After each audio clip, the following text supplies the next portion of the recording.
भारत में आज होली और दिवाली जैसे त्योहार सेलिब्रेट करना भी मुश्किल है।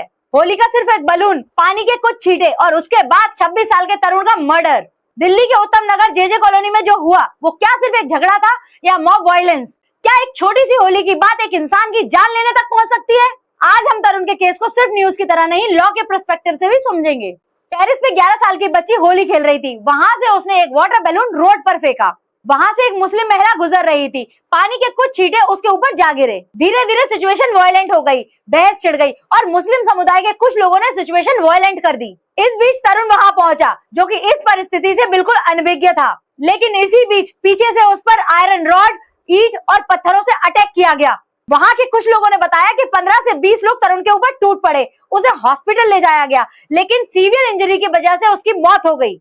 इस इंसिडेंट के बाद एरिया में टेंशन बढ़ गई, कुछ व्हीकल में आग लगा दी गई। पुलिस ने 8 लोगों को अरेस्ट किया है, जिसमें एक माइनर शामिल है। अब पुलिस सीसीटीवी फुटेज और विटनेस के स्टेटमेंट चेक कर रही है।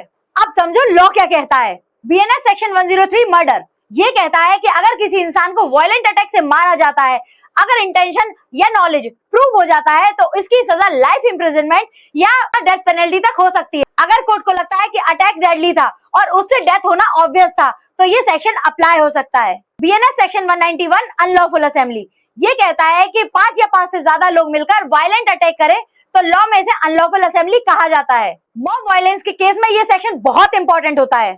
BNS section 117 voluntarily causing hurt with dangerous weapon अगर किसी पर आयरन रॉड, ब्रिक्स या डेंजरस वेपन से अटैक किया जाए तो यह सीरियस ऑफेंस होता है। इसमें फाइन और जेल दोनों हो सकते हैं। बीएनएस सेक्शन 61 क्रिमिनल कॉन्स्पिरेसी ये कहता है कि अगर किसी को प्लान करके बुलाया गया और उस पर अटैक हुआ तो क्रिमिनल कॉन्स्पिरेसी भी लग सकती है। बीएनएसएस के हिसाब से पुलिस को एफआईआर रजिस्टर करनी होती है, अक्यूज को अरेस्ट करना होता है, सीसीटीवी एविडेंस कलेक्ट करना होता है, विटनेस के स्टेटमेंट रिकॉर्ड करने होते हैं और चार्जशीट कोर्ट में फाइल होती है। उसके बाद केस ट्रायल में जाता है। बीएसए का रूल कहता है कि कोर्ट में सबसे इंपॉर्टेंट एविडेंस होंगे सीसीटीवी फुटेज, आई विटनेस, वेपन रिकवरी और मेडिकल रिपोर्ट। एक बलून, पानी के कुछ छींटे और एक इंसान का मर्डर। अब सवाल ये है कि क्या इतनी छोटी सी बात पर कोई इंसान किसी की जान ले सकता है? आप क्या सोचते हो, इंडिया में मॉब वायलेंस के अगेंस्ट और भी स्ट्रिक्ट लॉ होना चाहिए? कमेंट में बताओ। फॉलो लीगल ज्ञान बाय भावना, क्योंकि लॉ सिर्फ लॉयर्स के लिए नहीं, आम जनता के लिए भी होता है।